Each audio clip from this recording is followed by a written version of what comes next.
Today we're going to begin painting our landscape. Now, when we're painting our landscape, we are trying to demonstrate how many of the different color wheel colors we can make using only the primary colors, red, blue, and yellow. So I'm going to kind of keep that in mind as I'm working on my landscape today. I want it to use as many different colors as possible. I've sketched out my landscape using some curved lines to create hills, and I've put a small tree in the background, a medium-sized tree in the middle ground, and a large tree in the foreground. Now that I have it all sketched out, I'm ready to start painting.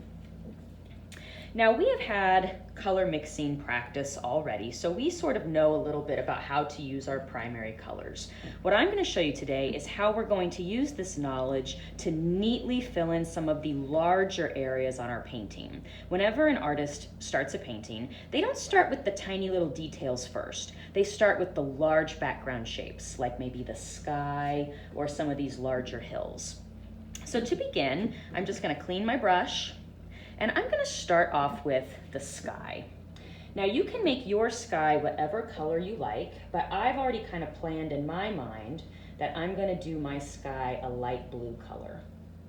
So what I'm going to do is I'm just going to carefully use the lighter color first, which is white, to fill up that sky area.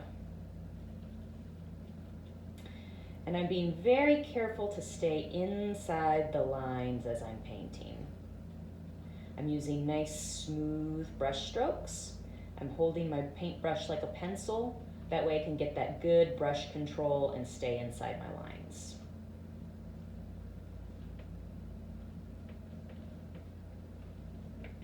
Now I'm going to clean my brush and mix in my second color. Now I know that blue is very strong, so I don't need as much.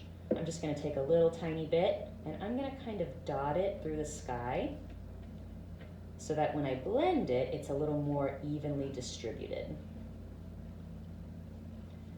Using nice smooth brush strokes to create a nice smooth color. Now sometimes when you're blending two colors together, it might start to get a little dried out. If your brush is feeling kind of sticky, you might just get one little dip of water to blend in as you're mixing. If your brush is dry, it's going to start to have a very scratchy look to it. You won't be able to get these nice smooth lines that I'm getting now. So I find that using water is a really, really good way to get my brush to paint neatly. Now I'm glad that I only started with a little bit of blue at first, but I do actually think that I want it to be a little bit darker color than that. Wipe this off and get another little dip. I think I want the bottom part to be a little darker. Staying inside the lines.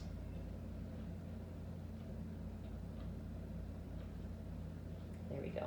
And I don't have to have everything be perfectly smooth all the time if I don't want to. Maybe I want my brush strokes to show a little bit in the sky here. Looks kind of like a windy day a little bit. That's up to you if you want it to be smooth or give it a little bit of texture. There, that's just the color that I want.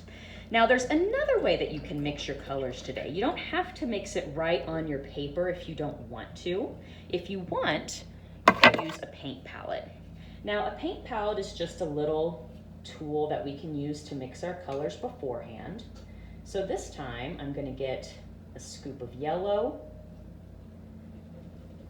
clean that off, get a little bit of blue over here, and then I'm also going to get a little bit of white for my palette. Now the next color that I'm going to create is green, and I'm going to mix it in my palette first before I paint my hills. So on my palette, I'm just going to take a little bit of blue, mix it into my yellow, and I'm just going to keep adding little bits of blue until it becomes the green that I want.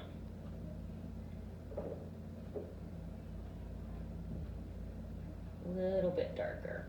The nice thing about a paint palette is you don't have to clean your brush all the time. If I make my own paint palette messy, that's not going to affect my neighbors. So it's kind of nice sometimes just to work on your own palette. All right, now when you have the color that you want, you can add it to your large shape. I'm not gonna paint this hill right here next to the sky because I kind of want to give that paint a chance to dry. I don't want it to blend into the green that I'm using now. So I'm just gonna go ahead and skip down to this hill. I think this looks like a good hill to be green. And I'm gonna very carefully paint inside the lines.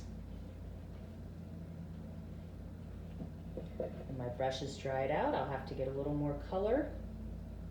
It's a good thing that I mixed a large amount of paint because this is kind of a large hill.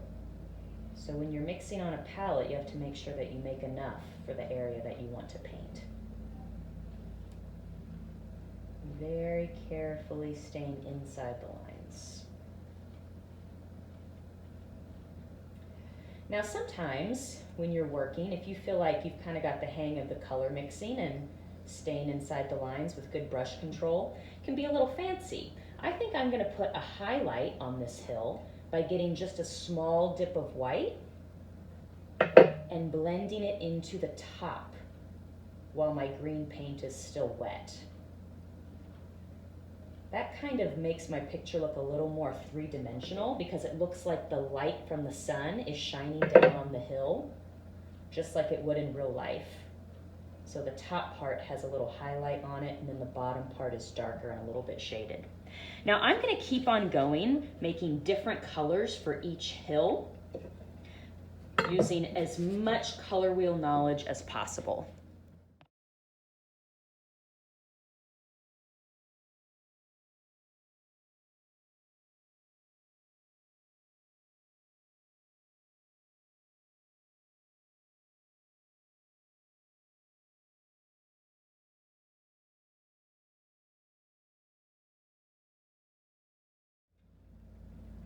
I've now finished painting all of my large areas of my landscape.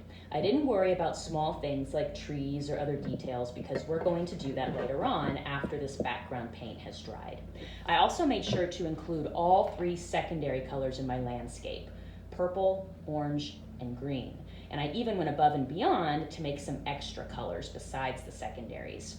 I also paid close attention to brush control, making sure that I stayed inside each of my lines as I was painting.